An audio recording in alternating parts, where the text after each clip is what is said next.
Good morning बच्चों।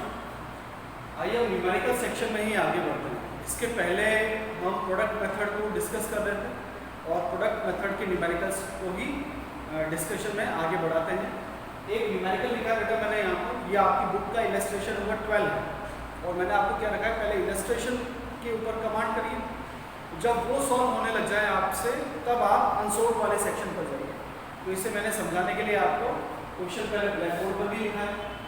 इस question में हमें तीन बातें पता करनी है।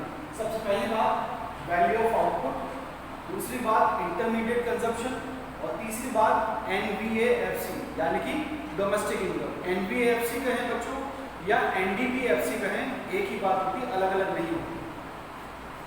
पर्टिकुलर्स में सबसे पहले दे रखा है purchase of raw material from domestic market, increase in unsold stock, import of raw material, domestic sales, ये है रिप्लेसमेंट ऑफ फिक्स्ड कैपिटल यानी कि डेप्रिसिएशन कहेंगे इसे, पावर चार्जेस ये इंटरमीडिएट कंजप्शन में आएंगे, exports, import of machinery, GST, subsidy और गुड्स फॉर सेल्फ कंजप्शन, ये इसके पर्टिकुलर्स हैं, ये इसके अकाउंट हैं। अब सबसे पहले शुरुआत करते हैं वैल्यू ऑफ आउटपुट से। क्वेश्चन में सबसे पहले पूछा गया है वैल्यू ऑफ आउटपुट यानी कि पार्ट ए। तो हम वैल्यू ऑफ आउटपुट का फॉर्मूला क्या लिखते हैं? वैल्यू ऑफ आउटपुट का फॉर्मूला होता है sales plus change in stock. ये फॉर्मूला हमने सीखा है। क्या यहाँ पर सेल्स डायरेक्टली हमें गिवन है? नहीं। तो फिर क्या गिवन है? हमें गिवन है बेटा डोमेस्टिक सेल्स। तो हम सेल्स के लिए वर्किंग नोट डालेंगे यहाँ कि sales equals to domestic sales plus, अब चेंज इन स्टॉक कितना हुआ स्टॉक, उसके लिए आपको या तो क्लोजिंग स्टॉक ओपनिंग स्टॉक दे रखा हो या फिर डायरेक्टली चेंज इन स्टॉक दे रखा हो। तो यहाँ पर एक टर्म है बेटा increase in unsold stock. Increase word का मतलब ऑटोमेटिकली डेल्टा होता है यानी कि कितना चेंज आया उस स्टॉक में। तो ये आपके लिए delta stock as it is होती है। क्लियर? डोमेस्टिक सेल्स को कंप्लीट सेल्स बनाने के लिए हमें क्या प्लस करना पड़ता है उसमें? एक्सपोर्ट। क्या यहाँ पर एक्सपोर्ट गिवन है? Yes, exports are given. तो इस एक्सपोर्ट को यहाँ पर मेंशन कर देंगे एक्सपोर्ट्स और plus change in stock second term होगी। इन तीनों के अमाउंट को यहाँ से पिक करते हैं। डोमेस्टिक सेल्स कितनी दे रखी है? 1200 प्लस एक्सपोर्ट का अमाउंट कितना दे रखा है? 200 और इंक्रीज इन अनसोल्ड स्टॉक यानी कि चेंज इन स्टॉक दे रखा है 60। तो ये हो गया 1460।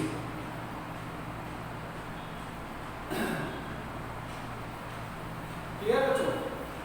ये चेंज इन स्टॉक को यहाँ पर हटा देते हैं और अभी के लिए केवल कितना ही रखते हैं 1400। इस 1400 अमाउंट को मैं यहाँ पर पुट आउट करता हूँ। क्लियर? 1400 के सेल्स बनाई डोमेस्टिक सेल्स प्लस एक्सपोर्ट करके और चेंज इन स्टॉक का अमाउंट कितना दे रखा है हमें? Increase in unsold stock 60। तो ये आ गया यहाँ से 1460। ये पहला पार्ट सॉल्व हो गया। अब बी पार्ट में कह रहा है कि इंटरमीडिएट कंजप्शन क्या होगा? Intermediate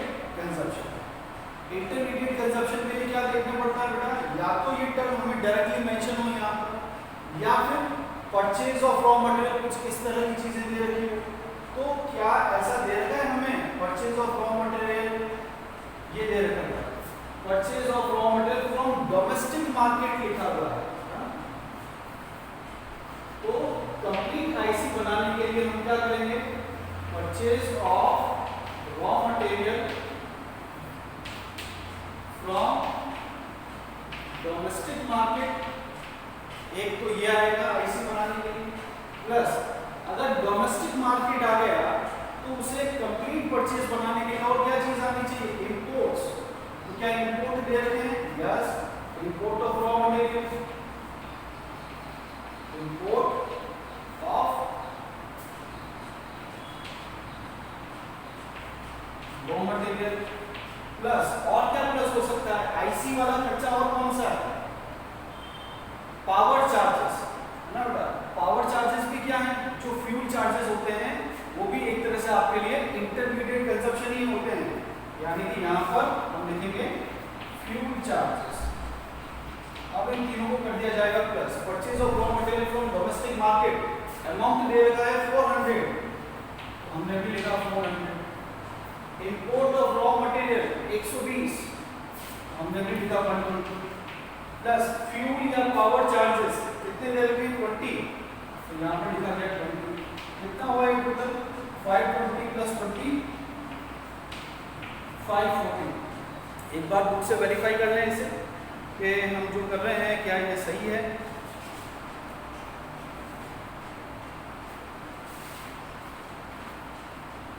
So is it okay?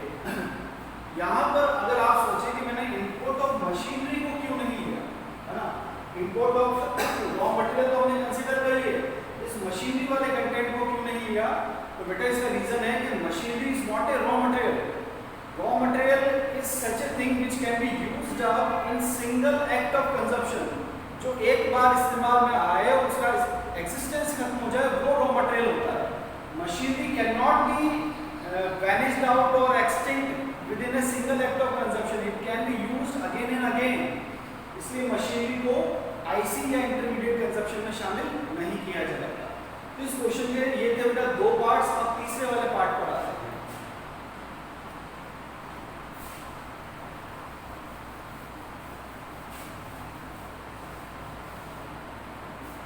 C NVAFC,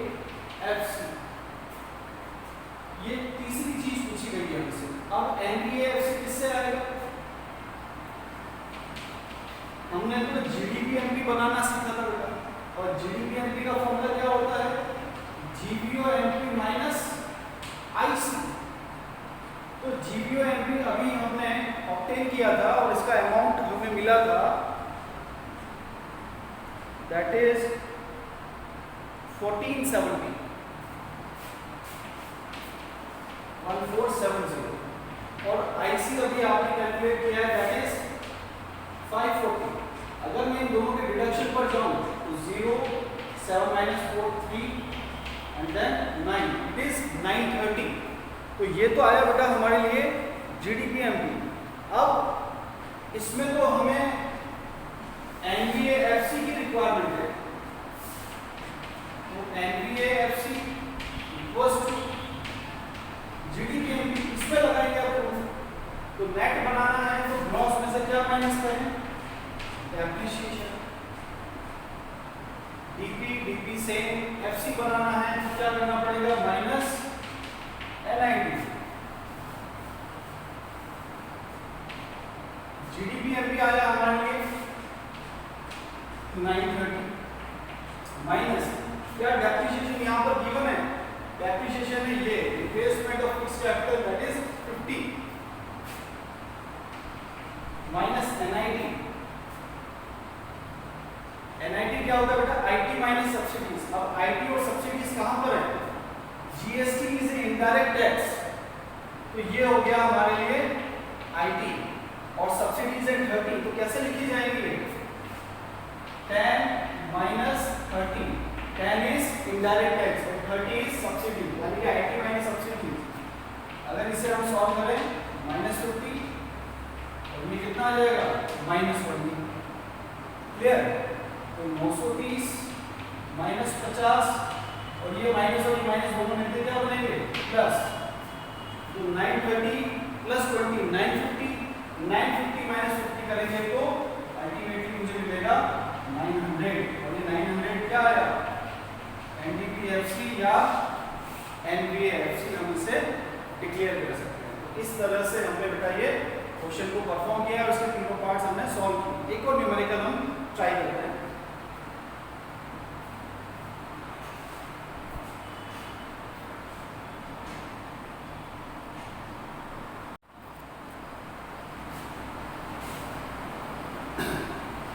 आइए बच्चों अब एक दूसरा न्यूमेरिकल ट्राई करते हैं। एक ये नए पैटर्न का न्यूमेरिकल है, ये भी आपको सिखाता हूँ मैं।